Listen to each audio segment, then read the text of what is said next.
Hello and welcome to the latest edition of the Business Spotlight interview series. Today it is my pleasure to welcome Joanne Cole. Joanne is the founder of BrokerIQ here in Northern Ireland. Joanne, great to see you. Thanks so much for spending time with us today. How are you? Great, Rich. Thank you so much for having me today. Yep, all good. Another busy day. Good, good. Look, why don't you tell us a wee bit about yourself, what you do and how long you've been doing it for?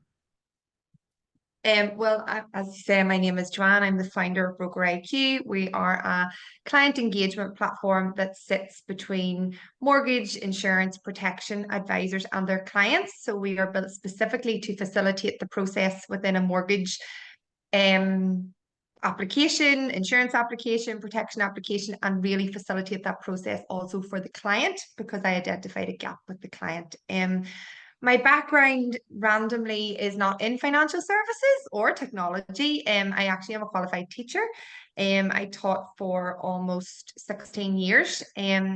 I worked in data analysis and digital transformation within education in a large school in Newry. And I suppose that's where I really fell in love with data and fell in love with technology and the possibilities of what we could do with digital transformation. I was then given the opportunity to work in my local mortgage broker's office when I was completing my own mortgage. I also was off on maternity. And when I say work inside it, it was more like analysis, looking at problems. I was really interested in solving problems and realized that there was a lot of data and Yeah. and a need for digital transformation. And I really identified a gap between advisors and the end user, which was the client. So you'll often find there's a lot of technology that sits between advisors and the providers, but Yeah. not very much that actually reaches you and me, who are the end users. And that was really important to me. So I founded Broker IQ. Well done. Fantastic. Sounds great. So in that sort of description there, who is the ideal customer you're looking at then? Is that the actual mortgage broker? Yeah, our ideal customers, I suppose we've grown over the years. So when we initially went out, it was my concept was always in the protection and the insurance space. To me, I find it was a really difficult area for clients to understand. I could see the great work that advisors did in helping clients and the great work that that went on actually in the background when somebody took a protection policy and really needed to use that protection policy. So initially my ideal clients were mortgage advisors who sold life insurance, income protection. We've since moved into larger organizations now like networks who have banks of mortgage and protection advisors, and also into the general insurance space for people who are selling car, home, because our technology fits. So they're our ideal customer, and that's who we sell to. Yeah. And that can be quite confusing because in the end, the very end user is the client, and that's people like you and me who buy these products. But we don't sell to them. We sell to the mortgage providers, the insurance providers, who then give their products over to the client, and our technology sits between them and the client. Very good. So your technology, is that sort of like to be used on a tablet for a fact-finding exercise when the mortgage broker or the insurance broker is speaking to their end client, so they can fill in the stuff quickly and then that can populate the, I guess, the Yeah. application going backwards? Yeah, we do a lot of that. So we are app based. So the app is introduced as soon as somebody comes in to purchase a mortgage, a protection, or an insurance. They download the app, they onboard themselves. The app is branded to the company that you're working with. So if that is the mortgage provider, it's their brand. So we're just powering it in the background. They download the app, and then yes, we have a series of questions that are asked throughout the process, which would do a mini fact find. Yeah. And then we have a lot of facilities inside that just help the chatting, the document upload, all of those sort of transactional pieces that are really difficult to do. In these journeys. And then there's a large chunk of our technology that actually focuses on the sale of the protection policy and the post-sale journey. So what happens after then, because that is often for a client a time when you sort of just buy a policy and you never look at it, you never use it afterwards, you never know where it is. And we have that sort of facility inside the app as well. Excellent. Very good. So what's been your biggest learning as a business owner? Oh my goodness. It's been a journey, Richard, to be I'm fair. sure. I mean, I came out with a concept and an idea, and it hadn't been done before. Elements have been done in certain different pieces of technology. And I suppose it's, to me, the biggest learning experience for anybody with a concept or an idea is to see the value in what you're building at the very start of that process. I don't think I did, Richard. I think I spent a long time, I spent years researching this and looking at the gap and sort of doing it as a side, I suppose, at the same time as sort of working within a mortgage office and sort of just part-time. And I think when COVID came, I really knew that there was a gap for this, Yeah. and I needed to know and find out the next stages to go. But I don't know if I really saw the value in that technology, which meant I kind of just accepted advice from everywhere and anywhere because I think I just wanted to rely on other people to help me as opposed to trusting and believing in what I had myself. I think it's important to note that my brother is my co-founder, and he had actually been building the technology. So as I was coming up with concepts and ideas, he was building the technology. So maybe I was one step ahead having that person beside me. Yeah. And again, I don't think either my brother or I really even saw the value in what we were doing at that stage. It wasn't until we really went out to market that we realized, oh, people are actually wanting to use this. And this has been a really great concept that we have. And now we're sort of being taken on board by some of the bigger partners and the bigger players out there. Right. But I think that's my biggest piece of advice is to recognize what you're building, to see the value in it, and to trust your own judgment and not rely on other people, especially in those early days where it's difficult to know what to do or where to go. And with it being such a regulated industry, are you like restricted to the UK and Ireland, or what's your market? Is it global? No, yeah, we are global. We our ability to we only are we're not regulated. We're a provider of technology. So we are part of that transition of information that comes through our technology to get to the regulated entity. We are not regulated. Okay. So yeah, we work with companies in the Republic of Ireland, in the UK, and just recently in the United States where we're going into like a beta partnership with quite a big company over there on that client engagement. Fabulous. Fantastic. So when you were growing up, you obviously ended up in the teaching career, but was running or having and running your own business even on the radar? Was it something you always wanted to do? Um, yeah, I think it is actually, to be fair. I think I didn't even really realize. I mean, my whole family are in education. Well, my brothers are both are an engineer, and my sister and myself and my mother and about eight aunties, seven or eight aunties are all teachers. So I think that was Fantastic. quite a natural field to go down when I was deciding to go into teaching. I did look at other options at the time, and I think I went into, and I love my teaching, and I'm not saying it's something that I won't go back to at some point in the future, maybe linking financial services and education and entrepreneurship, and I sort of do a wee bit of that already with the Catalyst Yes. program in Belfast.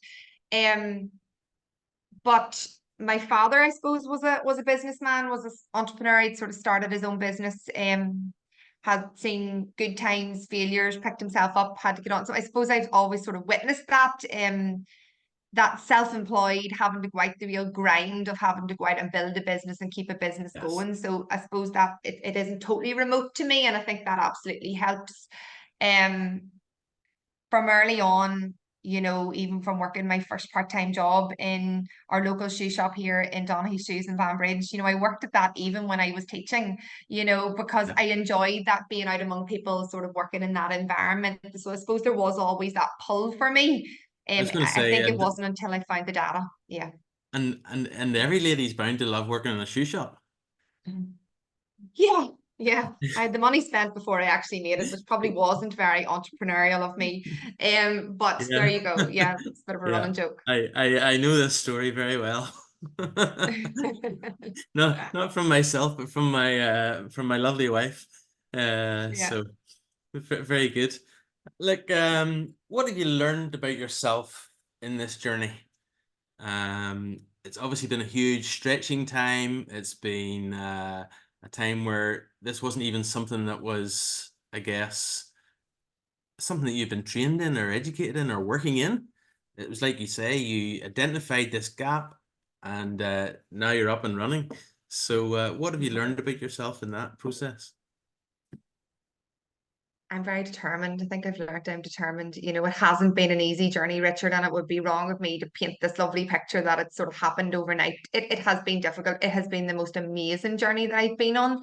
And I mean, I got married, had two children in the middle of it all, so it was a very hectic Fantastic. couple of years. So I suppose I learned how determined I was. I have realized how, I suppose, naturally good I am with people and business and bringing an idea to light. You know, that doesn't just end when you come out with an initial concept. You know, you don't just take an initial concept out and that's it. Every day, I mean, certainly over the last number of weeks, I'm constantly problem solving, looking at ideas. You know, we work with bigger business now, you're coming with lots of problems and you're always in that. So that ability to problem solve, find a solution, put the technology to a solution is something that I thoroughly enjoy. My ability to multitask, but and get through really tough times. Like, it hasn't been easy. You know, we're a Yeah. funded company, so Yeah. we raise money. We have gone out to raise money. Um, we've raised money from a lead investor in London and also from Clarendon Capital here in Belfast and a couple of angel investors here as well. And that's been a process. Sure. And I think the skills I learned in teaching have really stood by me in all of that, because it is about working as a team, full transparency throughout, getting everybody on board with you. We have a fantastic team who've now all been with us for the last number of years, and they're fantastic. I just think every day is a learning day, Richard. I can't say there's one thing. Um, I suppose my weakness would be, while I'm determined, not always believing in myself. I think that's something that, you know, you really have to work at. Yes. Yeah. That whole mindset and self-belief and things are so crucial for anybody in business, Absolutely. but especially somebody Absolutely. who's a founder and launching a business from scratch. Yeah. Yeah. So credit to you. You've done a remarkable job. Keep at it. Well, I was very fortunate. I have fantastic investors. I have fantastic angel investors who support me daily. And one of my actual investors is, I'll give her a bit of a shout out because she is fantastic. She's from Northern Ireland. She's an amazing entrepreneur herself, Kim Calvert. Yes. She is an investor in our company, but she also is, I suppose, my mindset coach, and I Fantastic. rely on that program daily to it's as much a part of running a business for me as actually being in the business and doing the day to day. That mindset and keeping your mind right is very Brilliant. important. Brilliant. And it's great that you've got that in place. That's fantastic. So who inspires you in business? My goodness, I have so many people who have inspired me in business. I mean, I could throw out some really big names, but I think that would just be so stereotypical. I think inside Yeah. my own Yeah. business, I have an interim CEO at the minute who stands by me. His name is John McGran. He is actually 70. He works by my side day by day. He says he's on his fifth retirement at this stage. Um, he has got me through. He has founded business, sold businesses, worked in many businesses in Northern Ireland himself, and has really been there to show me the light at the end of the tunnel. I have another great guy, um, who was the CEO of Aviva and the COO of Aviva. Yeah. He is also my non-executive chairperson, goes above and beyond what really any non-executive chairperson should do. Yeah. Yeah. And again, a real inspiration for me in business. And so I'm so grateful and so lucky that I can pick up the phone to him and to John on any day, because it can be a lonely journey. So I think real life inspirations are the two people closest to me in the company at the moment. Fantastic. And I love hearing it when people don't say, all the superstars that you see on socials all day, every day, and you hear in the news, but they bring it back to local people like your father, like Kim, like John, and like your non-executive chairman. That's fantastic.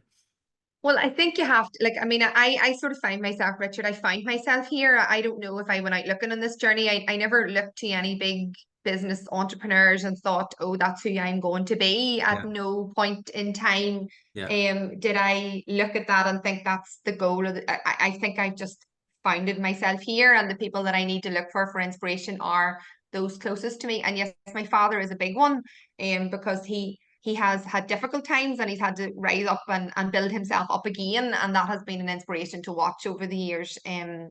he's now 80 and he's 79 and he's still people are still phoning him to do Fantastic. bits and pieces, and he's great. So he another really lucky to have great and females. I mean I suppose I'm a female in business. I have had great female inspiration from another investor in our company, Jenny Irvine, who was the CEO or is the CEO of Raise Ventures. Yeah. Jenny Yeah. was the first person that I think I pitched my idea to, Jenny and the team at Raise. Um, and they were the first people to take that risk on me and sort of and have stood by me. Again, Jenny's somebody who's with me every step of the way, Yeah. morning, noon, or night. If I need something, I pick up the phone. And again, through difficult times, Jenny has been, couldn't name a number of occasions where Jenny has just picked up the phone and be like, right, we're doing this, Joanne, because there's times when it is tough and it is difficult and you need somebody just to sort of step in. So many people, Richard, I hope I haven't forgotten anybody. Brilliant. My brother as No, well, no. he works with me daily. I know that nobody can list all the people that inspire them, but that's fantastic, and I just love to hear local ones as well. So that's been really good share. So as a teacher, obviously you're in that life of continual learning. What sort of books do you dip into or podcasts that you would recommend to the viewers and the community of the Spotlight here? Again, I'm not going to give you any stereotypical business books here because I have read quite a few, but they're not ones that I am going to sort of point to. I think for me, it's your mindset. I read daily my mindset books, that the power of awareness and being aware of your capabilities, and that mindset is very, very important for me. I think in business you can read all the books that you want, and I've encountered plenty of people who've read plenty of books, but taking the action to do what's in the books can be quite difficult. Yeah. So I'm not saying that I haven't. There's certain books that are relevant to my business. There's one that I read from by Wayne McCullough on customer success and customer experience, but very relevant. It's like a Bible to me, and I sort of Yes. follow Yeah. it all of the time. But again, it's very relevant within our business. I've read the startup books and the startup engine and those books as well. I think they're great in those early days, but I think once you get into the throes of business, there's more practical reading that needs to be done. And I think mindset is the way forward for Yeah. um there's lots of mindset books that I could quote. Totally. The Yeah. Power of Awareness is one I'm reading at the moment. Actually, I've been reading it this morning. Good. That's a good recommendation. So what does the future look like? Future looks like, well, we have a number of big projects coming up. We are looking at move into the American market. We are currently raising more money. I always put that out there. So we are in communication with a number of big partners at the moment. We have our next funding round. I suppose it's opening now in the next number of weeks. So we're working on our final investor deck for that. We have lots of product enhancements and developments coming. Real focus on the protection journey. We talk a lot about the journey of protection and about how we can make it a better process for you and I suppose. For Yeah.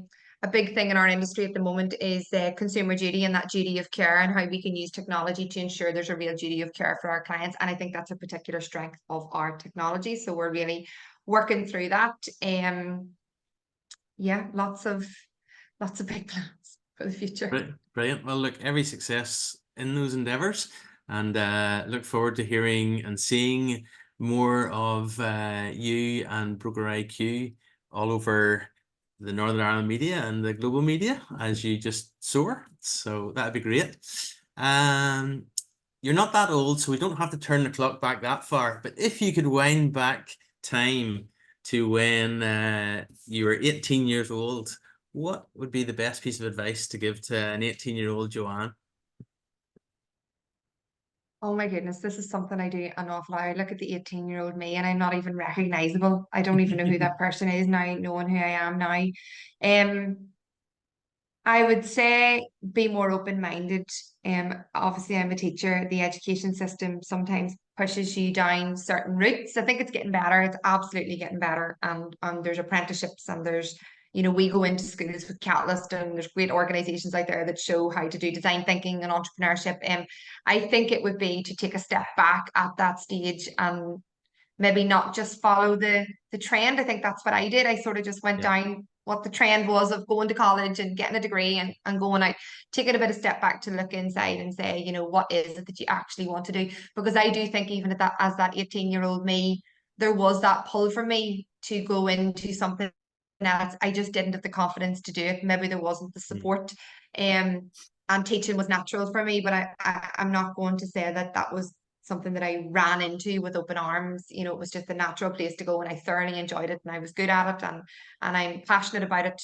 So I would say take a step back, take a year out, even look at other alternatives that maybe it doesn't have to be going to college, if that's the avenue you're going down, because there's lots of opportunities out there in careers and jobs where you can um build up into whatever you want to be, and the ability to locate problems and find problems, and trust that you can do something in the future. Excellent. And I'm sure anybody that's thinking of going out into business for themselves or is at that transitional stage, you know, end of school, going to a uni or a college or learning a trade or whatever it happens to be, that they'll take that on board, and it's really sound advice. So thank you for that. Joanne, look, really appreciate you investing your time in the Business Spotlight and all the nuggets that you've shared from your journey. And just want to take another minute to say thank you so much, and every success going forwards to you and your team. Thank you so much, Richard. Thank you. You're so welcome. All the best. Thanks, Richard. Thanks. Bye-bye.